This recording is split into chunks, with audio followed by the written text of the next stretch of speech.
qurxamo libaaxii dadku gacashanaya garboodkay cayaaraan shabeelkii waxgoyn. kulan wanaagsan dhegeystayaal, waxaan ahay Axmed Maxamed Maxamuud. ku soo dhawaada barnaamijka tusmada sharciga.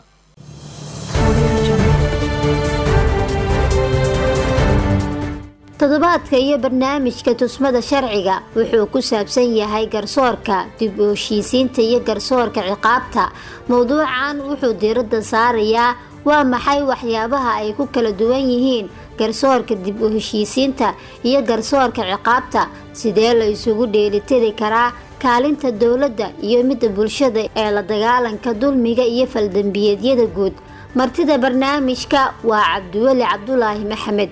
kusoo biir wadahadalka dhegeyste, kuna soo dir aragti iyo su'aal wixii kaaga baxa nambarada idaacadda ee kala ah eberle xal 9 62 24 eber 3 ama eberle xal 9 62 24 eber 4.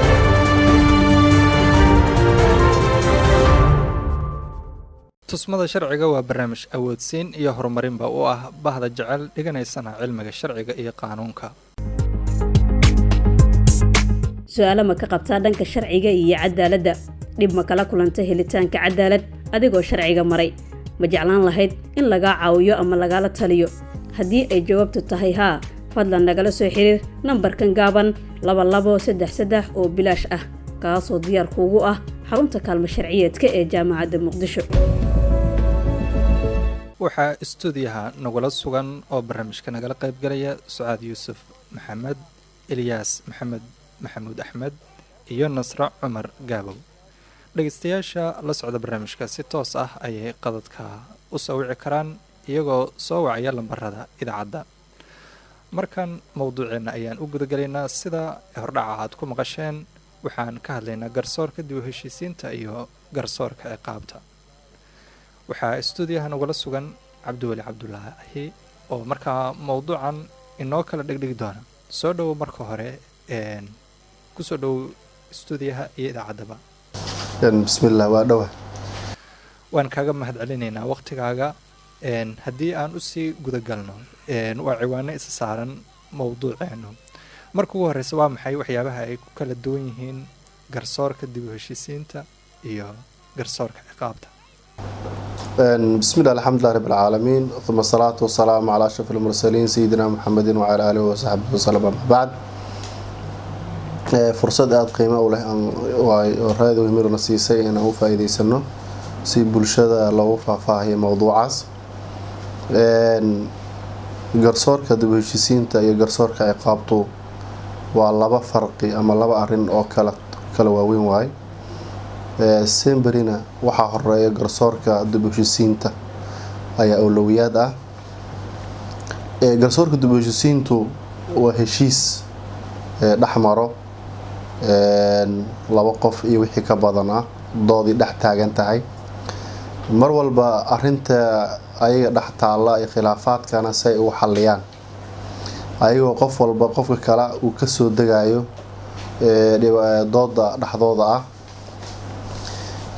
ugu dambeyntiina laga gaarayo arin go-aan ah in wixii si loo xalliyo, ayadoo la maraayo ijraa-aadkii iyo qaabkii sulxigii loogu tiragalay waayo. maxaa yeelay garsoorku markii la joogo garsoorka ciqaabta wuu ka duwan yahay marka kale. garsoorka ciqaabtu wixiisa waa seef wax kala goynaysa waayo. iyadu ma gasho qofkan uu tabaryar yahay, naxariis ha loo fiiriyo, maha cadaaladii toos u egtaa.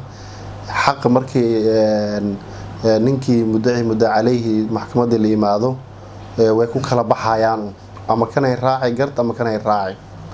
laakiin heshiiska markii la garsoorka dib u heshiisiintu wuxuu ugu duwan yahay, labadii qof waa la soo dhaweynayaa. waxaa laga yaabaa qofka in xuquuqdiisa qayb ka tanaasulo, kana wixiisa uu ka tanaasulo oo la iskugu yimaado waayo. taasna shareecada islaamka aad ay u digtay, way ka hadashay. rasuulka sallallahu alayhi wasallam uu ka hadlay. rasuulka maruu dhahay dadku waxa la rabaa intaysan garsoorka imaanin ka hor inay soo heshiyaan. garsoorka naxariis ma sameeyo, qofku wuu kala saarayaa. marka waa laba arin oo aada u muhiimsan. badanaana bulshadu waxay ku dhaqantaa waxaa waayo garsoorka dib u heshiisiinta waxaan in tasaalux la sameeyo sulxi laga galo. sulxiyada noocyadiisa kala duwan way badan yihiin, dhowr nooc jirto. mar walbana waxa waayo ahamiyad gooni ayuu leeyahay. labada qof ana marka u horeyso si waxa loo xaliyaa qaraabanimo ah, si waxa loo xaliyaa saaxiibnimo ah, si waxa loo xaliyaa waxyaalo kale.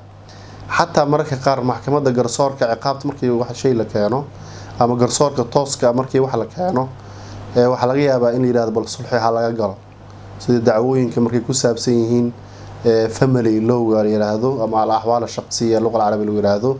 waxa laga yaabaa in inaga markay saastaan la yiraahdo bal reer aan ha loo soo xaliyo, si hoose ha loo dhaqo, ha la soo hagaajiyo. marka haddaan faham guud ka bixino waxa waaye farqiga u dhaxeeya waxaan ku soo koobi karnaa inay tahay dariiqada lagu xalinayo waa qaab aan maxkamad ahayn marka la joogo garsoorka dib u heshiisiinta. kana waxa waaye qaraarul maxkama ama go'aan maxkamadeed lagu kala xaliyaa, lagu kala baxa. farqigaas u dhaxeeya labadooda. bulshadana mar walbana tan koowaad ay aad u qaadataa, taasaan u badan markii la eego xuquuqda la galayo. maxay ayada fudud, qarash badan ma ku baxo. qofkan waxa laga yaabaa in loo soo jiido, loo soo tanaasulo. dacwada dhanka kale in dheeraata laga yaabaa ayada ma dheeraanayso. laga yaabaa laba maalin ama hal habeen hadii la isku imaado lagu xaliyaa laga yaabaa ay ku dhamaato. waa tahay si wanaagsan ayaad u iftiimisay. intaanan ka bixin isla weydiintaas labadooda ka waran haddii mid la waayo ama haddii la kala hormariyo. bismillah, labadooda badanaa lama waayo. waxaana garsoorka ciqaabta tooska in loo aado maxkamadda loo aado asaga u dambeeyo oo labada qof markay kii caadiga ah heshiiskii oo loo heshiisiinayay ay xal keeni waayaan oo xalkii la gaari waaye ayaa akhiiran waxa la dhahaa warniyo meeshan waan daalnay, ha loo xawilo garsoorkii ha la tago, ha lagu kala baxo si maxkamad looga soo saaray go'aan looga qaato. marka badanaa waa la available waayo. kan aana dhib yar waxay dadka maxaa yeelay haddii dadka ayagu isu tanaasulin ilaahay subxaanahu wa tacaala wasulxu khayr ayuu leeyahay. heshiiska semberi khayr badan ku jirto. waxaa ku tusinayso labada qof مثلا reer kale markay khilaaf dhaxmaraan ilaahay wuxuu leeyahay fabxathu hakaman min ahli wa hakaman min ahliha. min ahli wa ahliha maxaa laga wadaa labada qof reerka ah in la yiraahdo in garatana inta ka yimaado intan ha ka imaado oo ha ka hadleen bal si reerkan loo badbaadin lahaa laga hadli lahaa. maxaa la ilaahay akhiir wuxuu ku soo gabay wasulxu khayr. macnaheedu haddii hadafkooda ay tahay reerkan inay hagaajiyaan xaliyaan ilaahay subxaanahu wa tacaala waafajinaya. marka mar walbana waxa waayo kan horeeyo kan damba toos looma aado ilaa li duruuf moogi. qaybaha hore ee barnaamijka ayaan ku guda jirnaa. haddii weydiinteena xigta aan u gudbo intaanan saaxiibada kala siinin, sidee la isugu dheelitiri karaa kaalinta dowladda iyo midda bulshada ee la dagaalanka faldambiyeedka iyo dulmiga? waxaa la isu dheelitiri karaa bismillah, waa laba arin oo mar walba aan kala maarmaynin waaye. maxaa yeelay dowladdu waa ilaaliyaha guud waxa waaye dastuurka iyo sharciga ama xeerka dalka u yaallo. mar walbana garsoorku ka madax bannaan yahay awoodaha saddexda ah ama tanfulinta, tan sharci dejinta iyo tan kalaba intaba labada awoodood ee sultan fiidil la iyo sulta tashriici loo ka madax bannaan yahay garsoorka. saddexdaas awood garab taagan waayo. marka doorka ay dowladda ay ku leedahay waxa u horeyso mar walba inay ka fikirto si loo ilaalin lahaa dadka dhibaatada soo gaarayso, juhdi badan ay ku bixiso saan xuquuqda ee dadka bini'aadamka xuquuqdooda aan loogu tuminin. damaanad buuxna waxa laga rabaa dowladda inay si walba u subin lahayd cadaalad ay ku dadaasho, ayadoo ay marayso in hay-adihii garsoorka aada loo dhiso, la wanaajiyo, la qurxiyo, nidaamka garsoorkan uu noqdo nidaam cadaalad ah oo dadka dhan ay u siman yihiin, ayadoo la ilaalinayo xuquuqda dadka ay leeyihiin. maxaa yeelay qofku waxaa la rabaa meeshuu aadaya inay tahay halkaas. marka meeshaas inay ayada door badan ay ku leedahay. haddii garsoorka awood fulin aan loo helin wax ansaxay ma ah. maxaa yeelay haddii garsoorka xukun uu ka soo baxo fulin markii la gaaro waxay u baahan tahay awood fulin in loo helo. ayadana waa amnigeedii iyo waxeeda ayadaa laga rabaa, mas-uuliyadda u weyn waayo. kaalinta laga rabo bulshada ay leedahayna bulshadu waxay ka mid tahay dowladdu. maxaa yeelay bulsho aruurto unbaa dowlad samaysan karto. bulshadu marka waxyaalaha meelaha ugu muhiimsan ee la dagaalami kara faldambiyeedyada inaysan dhicin ayada ayaa ugu muhiimsan. wacyay suubinaysaa, dadka la wacyigelinaya, masaajidadii la tegi, iskooladii iyo dhinac walbaba bulshada inay dadka wacyigeliso waay. maxaa yeelay waxaa u fudud xataa qofkii faldambiyeedka geysaday inay qabtaan, hay-adihii sharciga ah ku wareejiyaan, ama meelaha dhibaatada ay ka jirta ay sheegaan. ayaga naftirkooda marka door badan ay leeyihiin. waxaa lasu dheelitiri karaa marka waxaa waayo kii dowladda ahaa in habsami socodka garsoorka, ama ha ahaada dhanka dib-u-heshiisiinta iyo nidaamka in la ilaaliyo sulxiga, ama ha ahaada kii ciqaabta iyo wixii dhan inay dowladda ilaaliso, xilna iska saarto, mar walbana madaxbanaanidiisa iyo wixii laga fogeeyo siyaasadaha ishardinayo ay waajibaadkeeda saarana.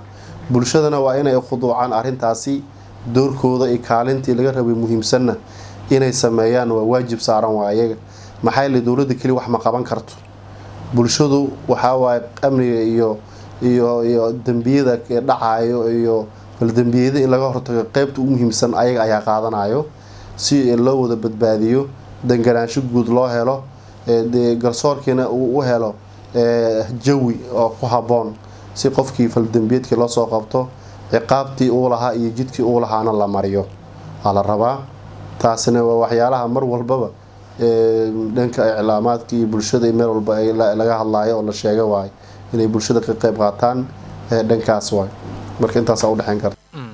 marka bulshadu inay wax walba dowladda ka sugaan ama aysan u arkin inay door ku leeyihiin ka hortaga dulmiga iyo faldambiyeedka, bal ka waran.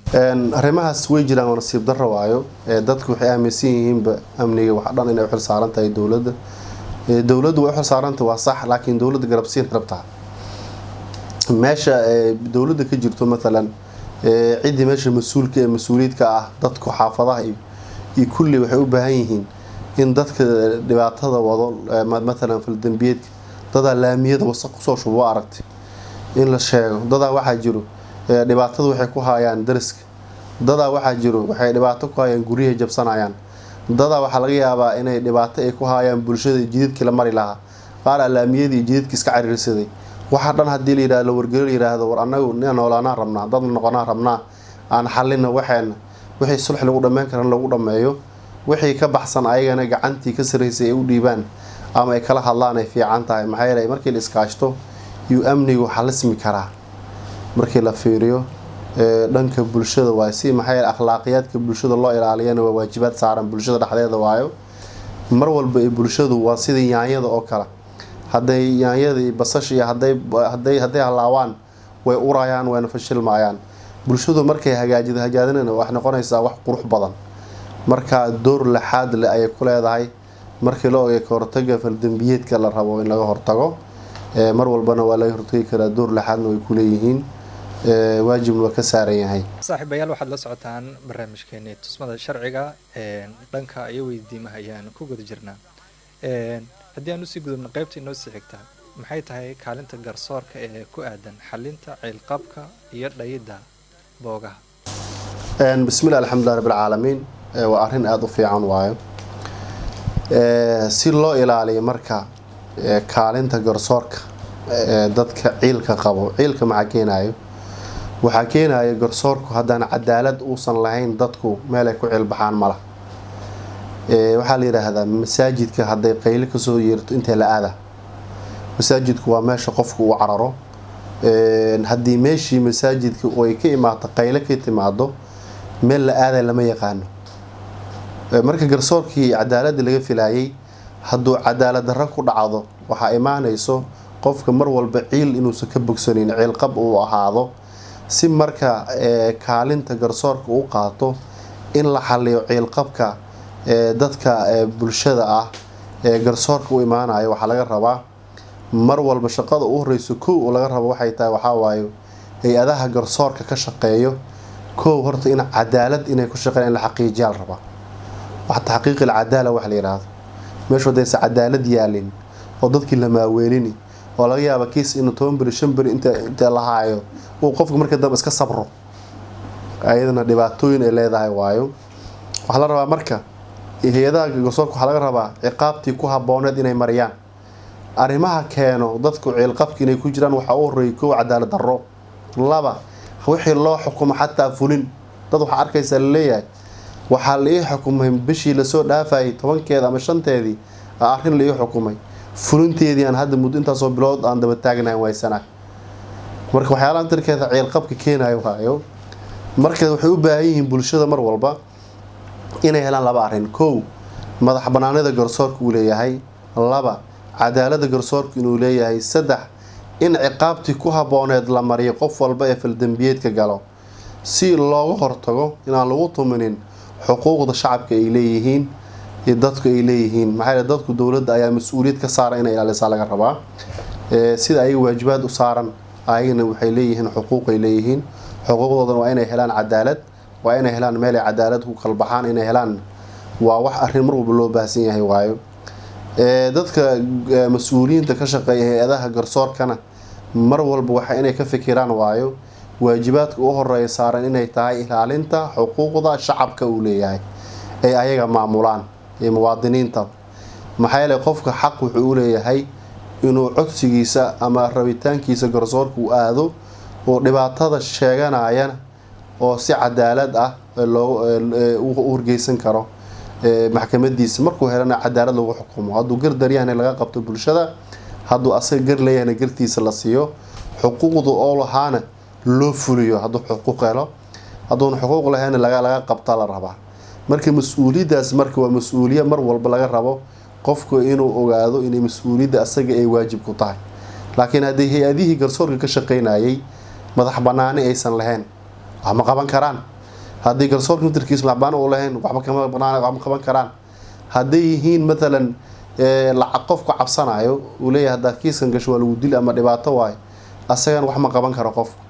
marka waxay si ciilka looga baxo bulshadu ciil ugu baxaan ay u raaxaystaan waxay u baahan yihiin inay helaan garsoor ku dhisan madax banaani, ku dhisan cadaalad, ku dhisan waxa la yiraahdo fulinta xuquuqda iyo waajibaadkii la rabay qofkii haddii la fulin lahaa.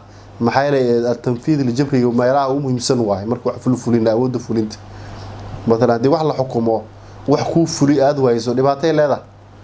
marka ayaga dhantaas dhan markii la wada helo ayaa waxaa la dhihi karaa kaalinta garsoorka oo ciilqabka bulshada uu lahaanayo markaasi xalinteeda ay lahaan kartaa.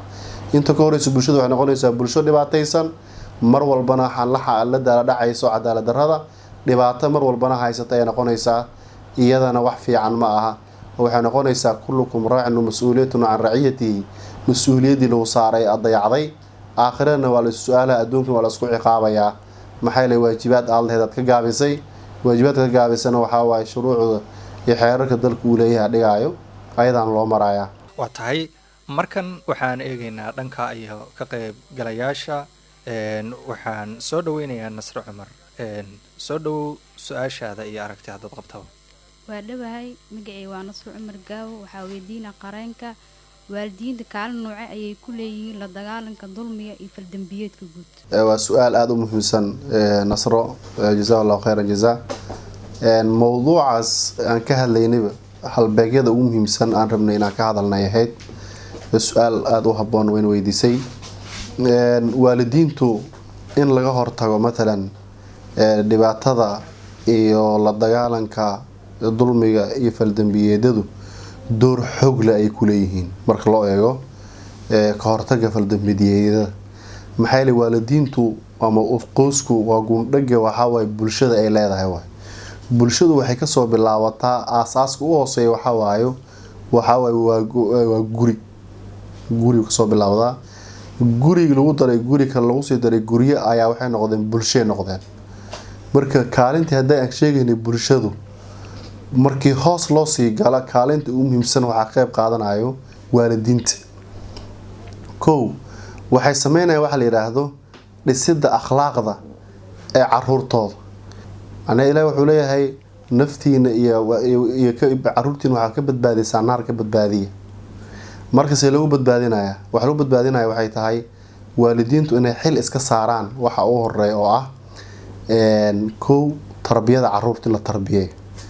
cunuga haddii la tarbiyeeyo uu noqdo ilmo tarbiyeysan diintii ku hanuunsan qur-aankii xifdisan shareecadii ilaahay barto hodhow bulshadu kansar kuma noqonayo, khatarna kuma noqonayo, bal wuxuu dowr lixaad le ka qaadanayaa ama kaalin buuxda uu ka qaadan doonaa hadduu ilaahay yihahdo subxaana watacaala inuu bulshadu amnigeeda iyo badqabkeeda iyo kahortaga wax walba ka shaqeeyo.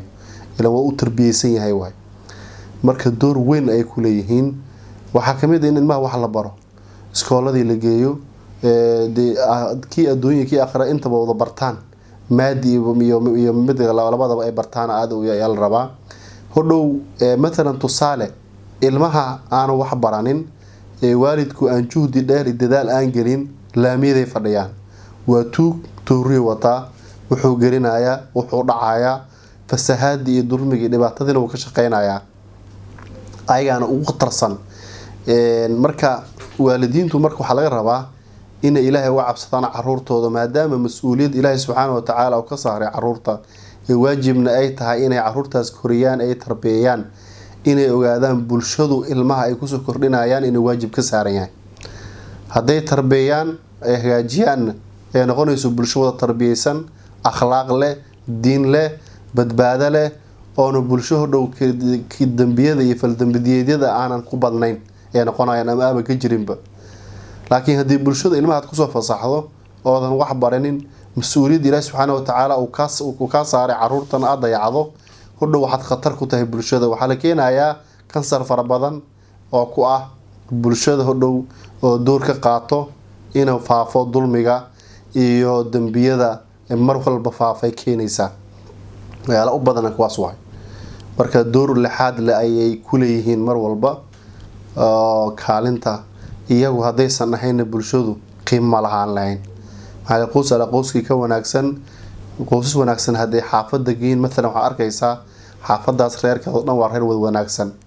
haddii xaafada qoysaska degan ay qoysas dhibaato ka shaqeeyaan ay yihiin dhibaato badan, waxaad arkaysaa xaafad wada mooryaan ah, wada ciyaal suuq ah, daroogadii meel walba lagu gadaayo waay. marka waxay ku xiran tahay bay-ada dadka marka saameyn xoog leh ay ku leedahay. kulamaa caruurta ay fiicnaadaan, la tarbiyeeyo, wax la baro, sharciga ilaahi subxaana watacaala diintii la baro, la hagaajiyo, akhlaaqdooda la dhaso, cibaadadooda la baro, ilaahigooda lagu xiro, way fiicnaanayaan.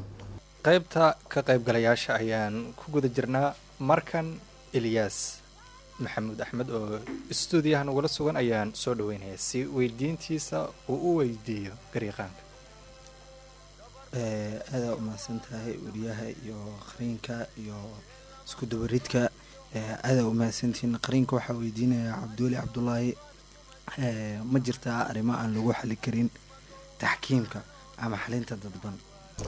bismillaah, su-aashiisa waxaan u fahmay maadaama ka hadlaynay garsoorka dib-u-heshisiinta iyo garsoorka caadi ee qaabtaan ka hadlaynay, kuwaan oon dib-u-heshisiin aan lagu xalin karin ma jiraan. saasaan u fahmay macnaha inuu ka wato.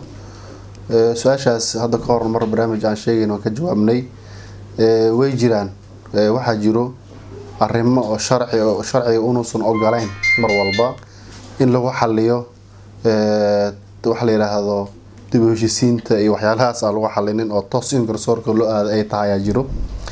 arrimahaas waxaa u horeeyo khilaafka ku saabsan xuquuqda aan lagu tasarufi karin, xuquuqda aan la tasarufina jira. ayadana waxaa faahfaahinteeda laga heli karaa dadku sharciga barta ay ka heli karaan qodobka 317 habka xeerka habka madaniga ee Jamhuuriyadda Federaalka Soomaaliya 1974 soo baxay ayuu asagana faahfaahintiisa ku cadahay qodobadaas ayadana loo maraayo. waxaa kamid kuwa in toos loo geeyo garsoorka loo geeyo la raba oonan khilaafaadkan iyo waxyaalahan sulxigan aan lagu xalin karin. sidoo dhageystayaabana weydiiyey heshiisyada shaqo dhinacyada ay ka yihiin مثلا iskaashatada shaqaalaha oo kala ah iyagu taxkiim lagu xalinayo. مثلا hadaad fiiriso qodobka 319 xeerka habka xeerka madaniga Jamhuuriyadda Federaalka Soomaaliya ee 1974 iyo asagoo faahfaahin ay ku caddahay. marka qodobadaas marka laga reebo wixii intaas ka duwan kala waxaa lagu xallin karaa garsoorka dib u heshiisiinta caadiga waa lagu xallin karaa isagana ka fudud kawana waqti yar fursadan markii la sheegan maxay leh haday waxaan soo sheegaynay aan dhahnay garsoorku markuu kan wuxuu kala saaraa markay noqoto garsoorka waxa waaye wax uu kala saaraa oo ah rab iyo lab uu kala aqaana bas waxaan uu kala saaraa laakiin sulxigan ama dib u heshiisisku wuxuu ku fiican yahay in qofku uu soo jiido wax badan la xalliyo waxa jiro hadii aan asaga aan loo waan lahayn dhibaato dhici lahayd marka door xoog leh ayuu heshiiska garsoorka ayuu kaalin buuxda ku leeyahay in waxayeen in la helo faldambiyad badan oo dhici lahaa iyo in xal degdeg laga gaaro wax badan kaalin xoog leh ayuu ku leeyahay bulshada Soomaaliyeed dhaqan ahaana kaasi u badan tahay ku dhaqantaa mar walba geeda loo fariistaa. markan waxaan siinayaa Sucaad Yuusuf si weydiinteeda ay qareenka u hordhigto soo dhaw waa dhawahay waxaan marka hore inaan u mahadceliyo idaacada daadihinaysa barnaamijkan iyo qareenka iyo xuduurka qareenka waxaan rabaa inaan la wadaago qareen ma jira caqabado is hortaagi karo kaalinta ee bulshada ka taagan tahay dulmiga iyo faldambiyeedka guud waxaan u fahmay ma jiraan wax caqaba ama dhibaatooyin hortaagan kaalinta bulshada ay ku leeyihiin ka hortaga marka la fiiriyo dulmiga iyo la dagaalanka dulmiga faldambiyeedyada dhacay saasaan u fahmay inay tahay haday tahay waxa waaye way jiraan caqabado badan jiro caqabadaha la sheego waxa kamid ah u horeeyo waxa la yiraahdo waxa kamid ah marka qaar waxa dhacayso tabardari ama dacfi ku imaan karo ururada bulshada ka shaqeeyo ee gudaha dawladda ka dhex shaqeeyo markay hawsha ay qabanayaan al-acmaal tadawuciye qabanayaan waxa laga yaabaa dad akifa inaysan ahayn oo awood badan leh dad mesela hunguri keenay ama khibradii iyo wixii aan lahayn aan dhacda laga yaabaa waxa laga yaabaa in la waayo ama meeshan jooginba dad akifa waxa way shaqadan ay qabanayaan ay wacyi ka dhex shaqeynayaan bulshada dhaxdeed dadkii ku haboona hadaysan ahayn oo bulshada iska sheegto inay ka dhex shaqeeyaan iska sheegayaan oo saameyn badan lahayn ayadana tarkeeda caqabada is hortaagi kara waayo oo faafidii iyo hortagii dulmigii iyo faldambiyeedyadii aanan u saamaxaynin inay wixii ka hortagaan waxyaalaha kale waxa kamid ah wacyiga mesela dadku ay leeyihiin xeerka dalka uu leeyahay oo maqan qofku waxa laga yaabaa inaysan nugsu galanaynin ma calayhi wama lahu maxaa laga rabaa maxaa waajib ku ah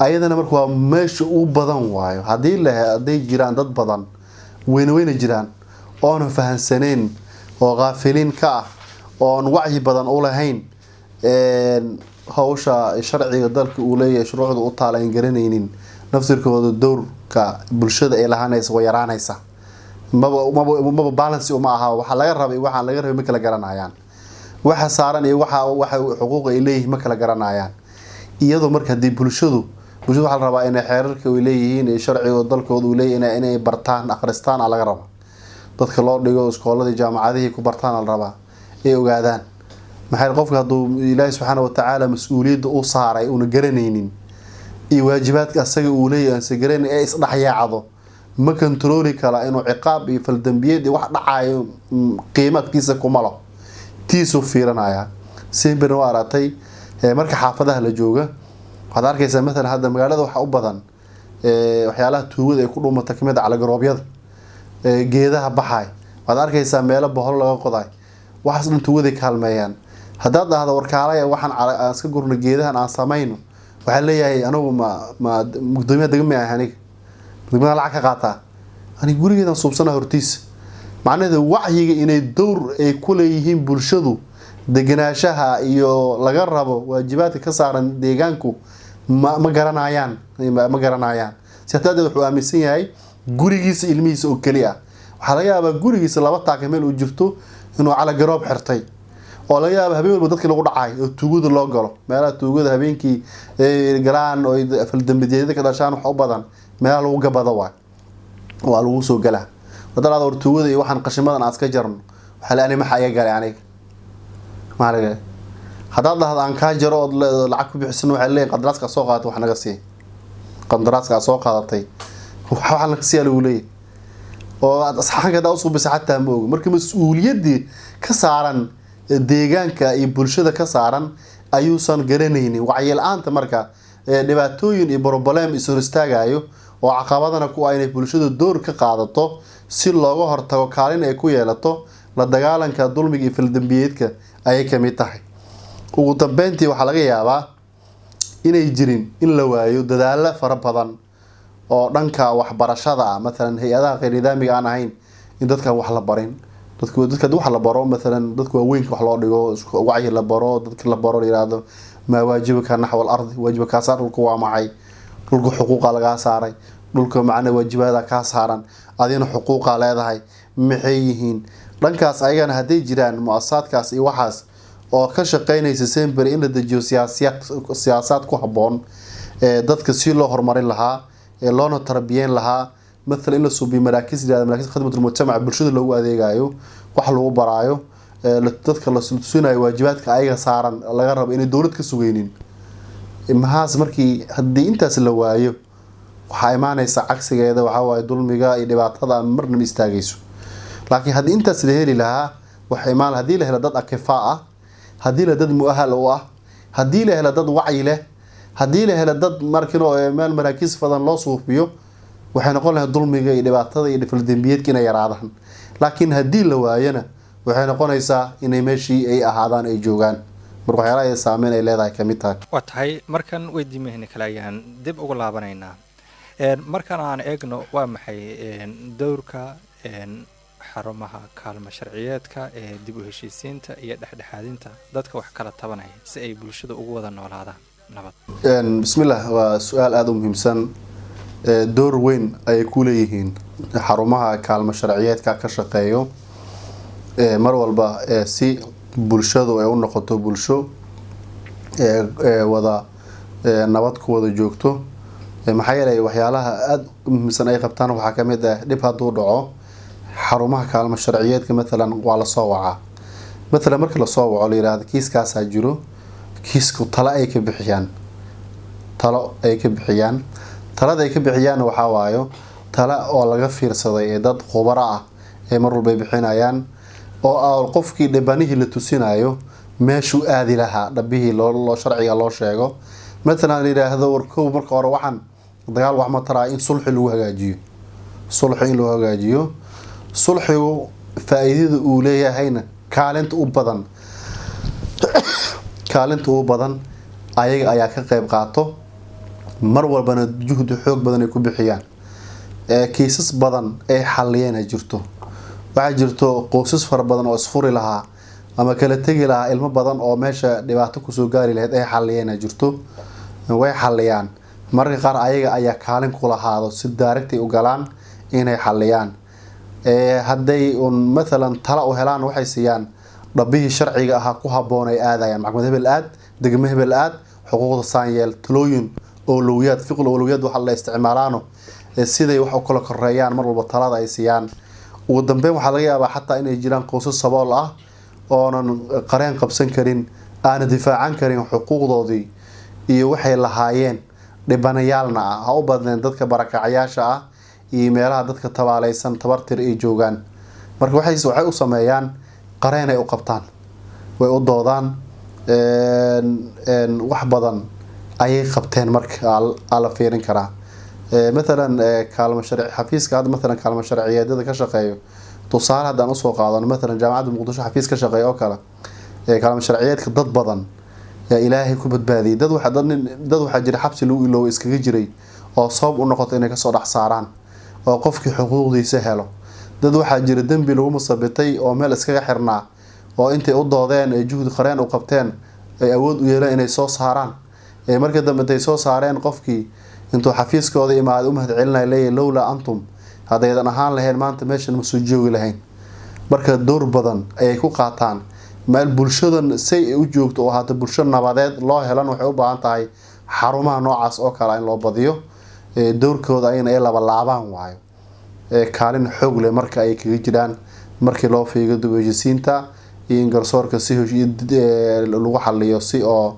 sulxi ah lagu heshiiyo asulxul qadaaya la yidhahda carabiga in lagu xaliyo waay badanaana kuma degdegaan kiisaskooda ma dhahaan taga oo hor looma kala baxaan waxay rabaan inay soo jiidaan akhiiran dadka ayagoo isjecelo walaalo ah faa'iidada haday markaan ka sheekeynayni faa'iidadu sulxiga uu leeyahay waxaa kamid ah uqdadu dadku wuxuu way baaba'aysaa مثلا قلت لك محكمة لا تقول كلا بحو وحاليا ودك إن السلام من على غيابه لكن مركل اللي هشيسيو ده حضاضة وحي الصلح كله ما يستان لو سو تنازلوا والسلام عيان شفك إصار عيان وإسقع عن قاض عيان لو وضي قفرقها ولي قد ولا على استعلن وياهان عيان مركا حتى ننك مثلا دواشها أيو وضع صحاشة برشدة ده حضاضة كالين حق له كقاطان حرمك على مشارعيتك دور لحد ويقاطان وهدي اللي ده هلقاها هذا موضوع وموضوع بالصعنا يعملوه shaqadu ay qabanayaan waa kulay ay u baahada haday maanta inta joogi laan su'aal waan ku weydiinay laakiin waxaan ogaalkayda inay shaqo badan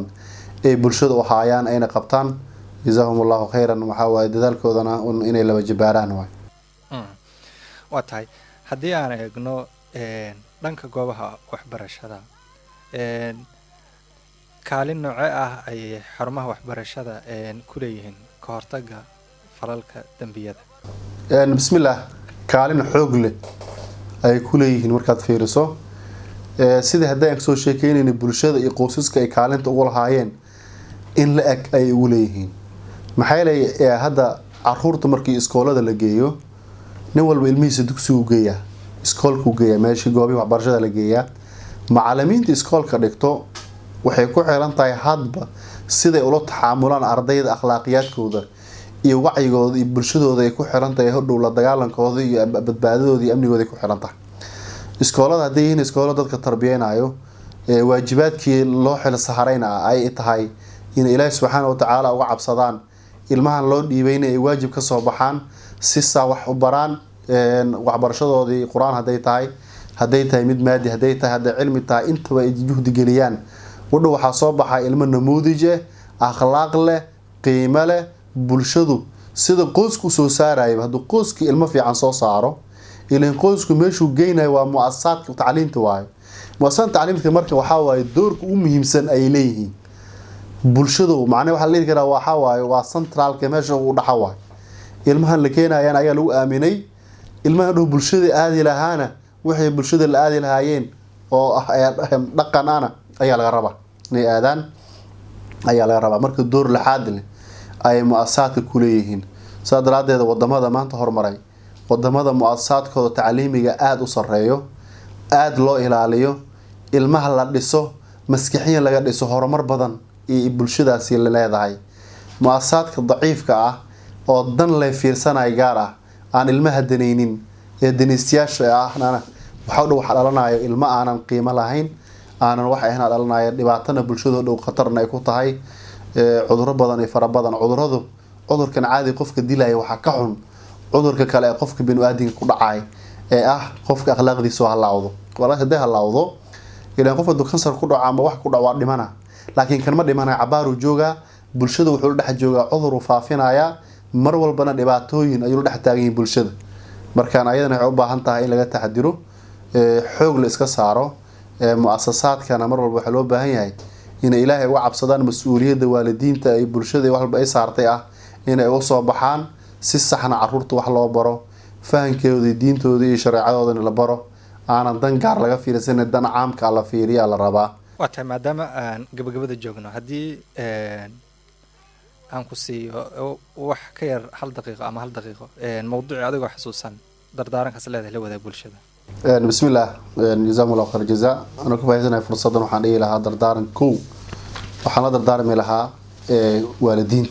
waalidiintu in faldambiyeedyada laga hortaga ayaga ayaa kaalinta ugu muhiimsan ah in caruurta la tarbiyeeyo akhlaaq la geeyo iskoolo fiican iyo muasasaad la geeyo laba waxaan dhihi lahaa muasasaadka waxbarashada caruurta loo keena ilaahay inay uga cabsadaan ayagana ilmo akhlaaq leh ay soo saaraan la rabaa ilaa heer jaamacad intay noqotaba oo juhdi geli maxay leeyahay dadkan waa u bixi bari dalka uu lahaa waayo oo dambeynta waxaan leedahay dadka mas'uuliyiinta ka ah مثلا shuruucda dalka iyo xeerarka ilaalinaya waxa laga rabaa garsoorka si cadaalad loo helo meelaha ugu liitay bulshada ay ka hormari waayday bulshada aanan garsoor cadaalad helin mar walba waxay la daaladhacaysaa dhibaato faqri, horumar la-aan iyo faldambiyeeda joogtay ahaanaysaa. marka in cadaalad xool iska saaro muasasaadka, garsoorka la saaro, garsoor cadaaladna loo helaa la rabaa, ilaahayna looga cabsado, mas-uuliyad dadka saaran, cadaaladna loo suubiyo, qofkii waxa xuquuq loo xukumo xuquuqiisa loo fuliyo uu helo, si meesha u noqoto meel badqab ah,